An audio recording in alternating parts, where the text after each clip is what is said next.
discredit somebody, you call them crazy. Right? How many of you called somebody crazy?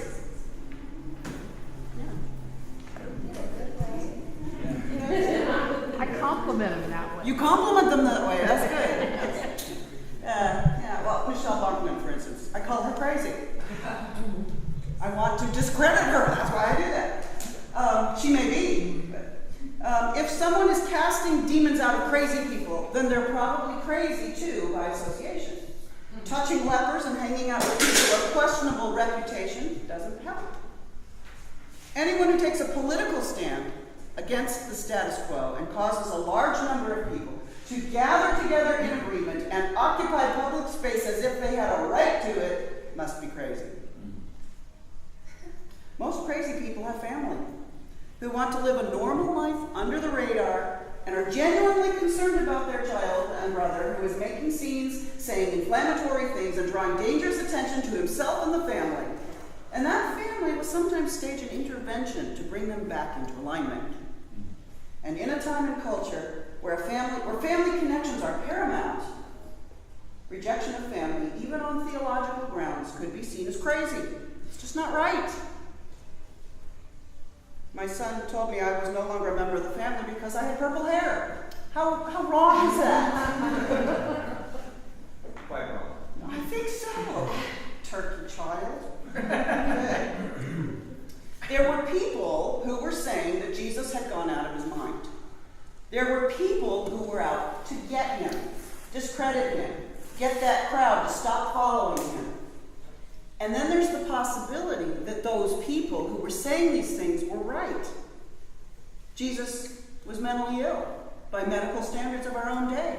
Maybe that's what was going on. He could have inherited the gene from his mother, a young woman who heard and spoke to angels and swore that God was the father of her child. Jesus, too, was on a mission from God, heard voices and had mystical experiences, claimed a singular sense of importance in the world, spoke in riddles, lived on the streets with few possessions, and depended on the kindness of strangers and friends. Crazy people are often charismatic and passionate, drawing a cult following and creating an alternative reality that supports their idiosyncrasies. And sometimes these crazy people are dangerous to themselves and others. And it's happened in Waco, and in Washington, D.C., and in Hillsborough, and Los Angeles, and Berlin, and Uganda, and why not Galilee? However, not all crazy people are clinically mentally ill, and not all mentally ill people are off base in their sense of the world and politics and religion and ethics. Look around this room. Crazy ends up being a label we put on people and ideas that don't fit our worldview, that threaten our way of life, that cause us anxiety or discomfort. It's our way of separating ourselves from them and creating our own reality where our idiosyncrasies are the norm.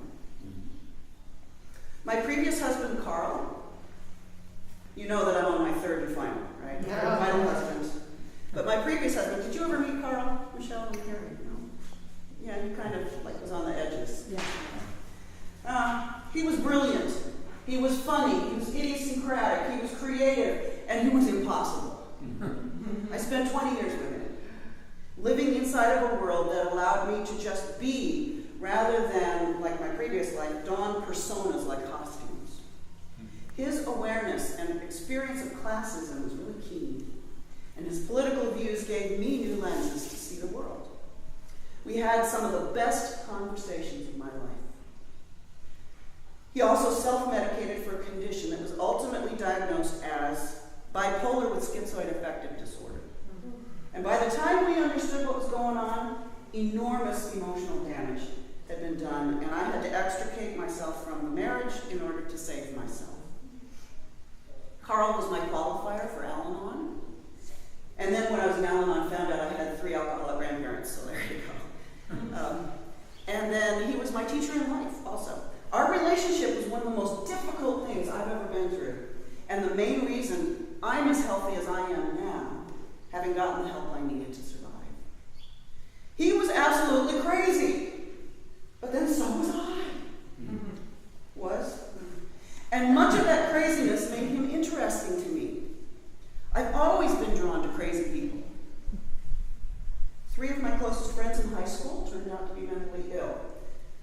But I'll tell you, life with them was a trip. The last church I served in South Bay served breakfast to 60 to 80 homeless folks every Sunday morning. Because this is post-Reagan California, a good portion of those people were mentally ill with no place to go. Another bunch were vets, made poor and crazy by combat, PTSD, and our lack of economic and other infrastructure to help them. And there were others who had lost families and homes because of alcoholism or joblessness or spousal battery or just bad luck. Breakfast on Sunday morning at one table could be very quiet and filled with the need for lots of personal space. Another table could be animated with conversations about conspiracy theories and political realities. And once in a while there would be personality clashes or acting out that meant the police would need to come and sort people out and correct some behaviors. I bonded deeply with a woman who was my age with a very similar background, only she was short and Jewish and I was tall and Christian. Kind of Christian, anyway. She was kind of crazy, mostly from being homeless. She lived in a hearse, because you can sleep in a hearse, and her nickname on the street was Ursula. Ursula. Much of our craziness overlapped. We shared familiar personality quirks and ways of interpreting life, and our difference in circumstances had very much to do with a few of the choices we had made, what kind of human resources we had to fall back on, and the luck of the draw. And here she was living in a hearse. And here I am. So, what does this have to do with Jesus? See? Wasn't that a good segue? He's another one of my crazy friends. He probably would have loved the South Bay Sunday Breakfast Bunch and Burning Man and this congregation right here. His idiosyncrasies would have fit right in here. But then there are a lot of different kinds of Christians who would say the same thing because we love to project our own worldviews onto his historical and much interpreted persona. Jesus wasn't rich, but a lot of rich people believe their wealth is a gift from him. Jesus did not conform to the religious and cultural norms of his day, but a lot of conformists today would justify their position by their relationship with him. Jesus was accused of being a glutton and a drunk, a drifter and a criminal, a scofflaw, and out of his mind. There are texts for every single one of those things. But most Christians today would be horrified by my saying that and call me crazy. But I believe that Herman Melville got it right, that quotation that's in your bulletin. And one piece that says, so man's insanity is heaven's sense. Our insanity is heaven's sense. God always has used crazy people to try to make the world right. Moses was born poor, adopted by royalty, killed someone, went on the land, then came back and liberated Egypt's Hebrew workforce. He had a speech impediment, and he saw burning bushes out in the middle of nowhere. What kind of crazy person is that? But he is known to us as a courageous liberator. Crazy people have stood up to power, gained the right to vote, been arrested to change bad laws, sat at lunch counters while others poured food on them and spit on them, lived with gorillas, made gender transitions, designed internets, made movies about climate change and bad health care and the inside of autism and people who succeeded against all odds. Those are my favorite movies. The underdogs.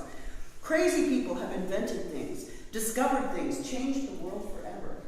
Crazy people are making sense as the world has gone nuts. So maybe, just maybe, instead of putting all of us crazies on medication, maybe we should keep us on medication. But anyway, putting all of us on medication, we should put all of us crazies in charge of fixing what's wrong.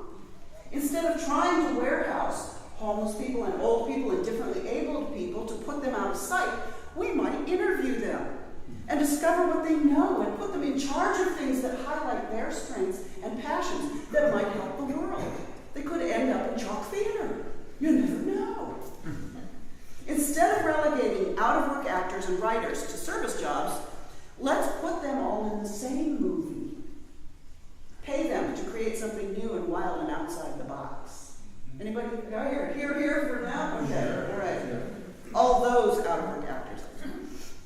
Let's establish an ongoing gift socialism or Burning Man or Jesus movement and actually live by pooling resources and skills and see how that changes the world. Let's create a haven where people can be who they are and drop pretense at the door and relax into their idiosyncrasies in peace. Let's get crazy. Jesus crazy. Bring it. Bring it. Dude. Now let's see where it takes us. Because this sanity thing just isn't working out well. And maybe it's time to let God determine some new norms that may seem crazy now, but will turn out to be exactly